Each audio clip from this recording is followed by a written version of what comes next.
একটু আমি আলু খাইয়ে দিই। দিচ্ছি, দেখো একটু মাংস নিতে হয়, একটু আলু নিতে হয়, আর একটু বিরিয়ানি নিতে হয়, নিয়ে এইভাবে খেতে হয়।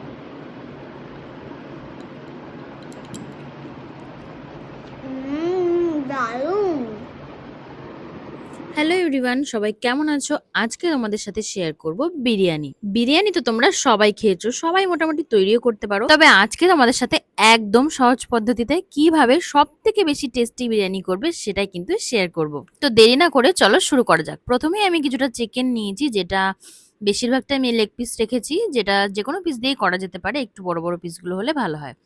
সেটাকে ভালো করে ধুয়ে তার মধ্যে নুন, হলুদ, আদা বাটা, রসুন বাটা, রসুন বাটাটা একটু বেশি করে দিতে হবে, কাঁচা লঙ্কা বাটা, ১ চামচ ঘি, আর বেশ কিছুটা পরিমাণ বিরিয়ানি মসলা, আর তার সাথে কিছুটা পেঁয়াজ দিয়ে ভালো করে মাখিয়ে নিতে হবে।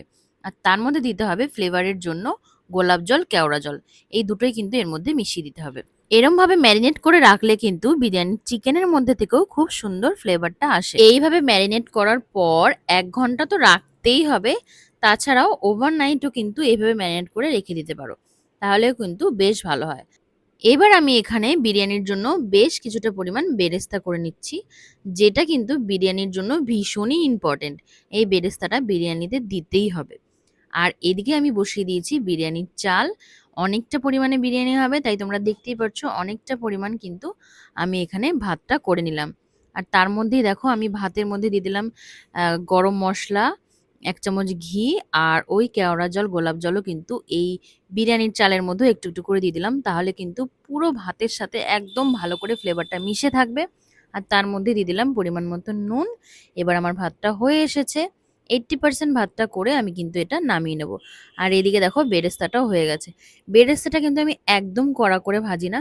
এইভাবে বিরিয়ানির মধ্যে বেরেস্তাটা দিলে একটু মিষ্টি মিষ্টি লাগে, যেটা মুখে পড়লে কিন্তু খুব ভালো লাগে আমার স্পেশালি। আর এদিকে তারপর ভেজে নিচ্ছি বিরিয়ানির জন্য আলু। বিরিয়ানির জন্য আলু ভাজতে ভাজতে আমার চোখে দেখো কি পড়লো। পাশের বাড়ির ছাদে দেখছি একটা পাখি বসে আছে, যেটা আমার দেখে মনে হলো রোজ এই পাখিটা কিন্তু চোখে আমরা দেখতে পাই না। তাই একটু মোবাইলে জুম করে দেখতে গেলাম। এটা মনে হচ্ছে আমার বাজ পাখি। তোমরা বলো তো এটা কি পাখি?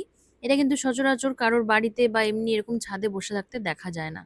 দাঁড়াও তোমাদের জন্য ভালো করে একটু জুম করে দেখাই। তোমরা চিনলে আমাকে জানিয়ে তো এটা কি পাখি। দেখো কত দূরে বসে আছে। আমি জুম করে পাখিটাকে দেখালাম।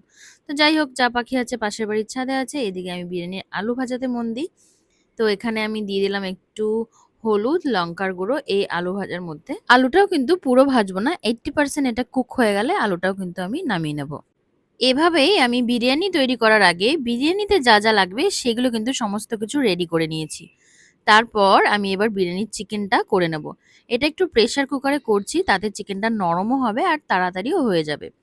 এখানে আমি দিয়ে দিলাম সর্ষের তেলের মধ্যে কিছুটা গোটা গরম মশলা আর গোটা জিরে ফোড়নে, এই দুটো দিলাম। তারপর এর মধ্যে সমস্ত চিকেনগুলো আমি দিয়ে দেব। এর মধ্যে কিন্তু একটু জল দিতে হবে না। এই চিকেনের মধ্যে থেকেই জল ছাড়বে, যেটাতে কিন্তু এই চিকেনটা একদম কুক হয়ে যাবে। প্রেসার কুকারে নাড়াচাড়া করতে একটু অসুবিধা হয়, কিন্তু বেশ তাড়াতাড়ি রান্নাও হয়ে যায় আর নরমও খুব সুন্দর হয়। মাংসের মশলাটা একটু কষে গেলে তার মধ্যে একটু লঙ্কার গুঁড়ো আর গোলাপ জল, কেওড়া জলটা আর একবার অ্যাড করে দিতে হবে। আর তার মধ্যে দিয়ে দেবো আলু। এবার এটাকে একটু নাড়াচাড়া করে মিশিয়ে দিয়ে প্রেসারের ঢাকনা বন্ধ করে ২-৩টে সিটি মারলেই কিন্তু রেডি হয়ে যাবে। এই যে বলতে বলতে চিকেনটা একদম রেডি হয়ে গেছে। দেখতে পাচ্ছ জল কিন্তু আমি একটুও দিইনি, তাই চিকেনের নিজস্ব কতটা জল ছেড়েছে। এবার আমি বিরিয়ানির জন্য যেটা মেন লেয়ারিং শুরু করব।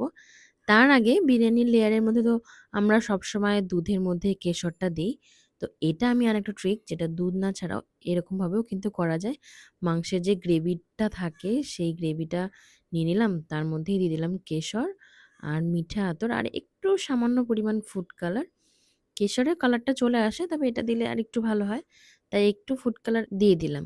আর এর মধ্যে গোলাপ জল, কেওড়া জল কিন্তু আর দিলাম না। যেহেতু প্রত্যেকটা লেয়ারেই আমি গোলাপ জল, কেওড়া জলটা দিয়ে রেখেছি, তাই আর এর মধ্যে দিলাম না।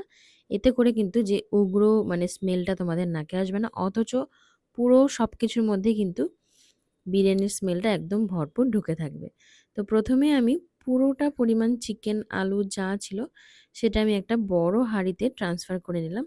আর তার মধ্যেই ভাত সমস্তটা ঢেলে দিলাম। আমি কিন্তু অনেকগুলো লেয়ার করিনি। আমি জাস্ট এই ২ টো লেয়ারই করেছি। আর ওপর দিয়ে দিলাম এই বেরেস্তাটা। আর যে মসলাটা প্রিপেয়ার করেছিলাম সেটা আমি উপর দিয়ে দিচ্ছি। আর যেহেতু আমার মেয়ে খাবে তাই জন্য বিরিয়ানিটা কিন্তু একদম লাইট রাখার চেষ্টা করছি। তোমরা দেখতেই পারছ। এর ওপর দিয়েও কিন্তু বিরিয়ানি মসলা আরেকবার ছিটিয়ে দেওয়া যায়। কিন্তু বিরিয়ানি মসলায় নিজস্ব একটা ঝাল থাকে। তাই আমি ওপর দিয়ে আর বিরিয়ানি মসলা ইউজ করলাম না। এবার আমি এটাকে ঢাকা চাপা দিয়ে একদম লো আঁচে দমে কিন্তু বসিয়ে দেব। মোটামুটি ৩০ মিনিট রাখার পরেই বিরিয়ানি কিন্তু একদম রেডি হয়ে যাবে। ঢাকনা খুললে একদম সুগন্ধে ভরপুর। আমি একটু দোকানের মতন প্লেট দিয়ে কাটার চেষ্টা করলাম।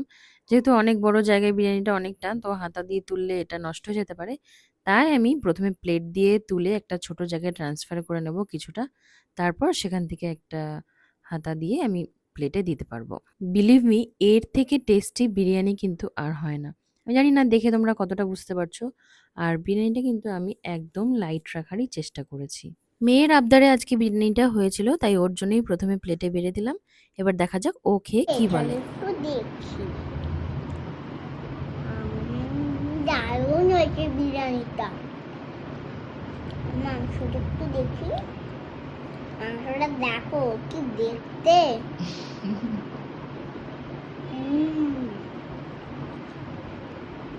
দারুণ।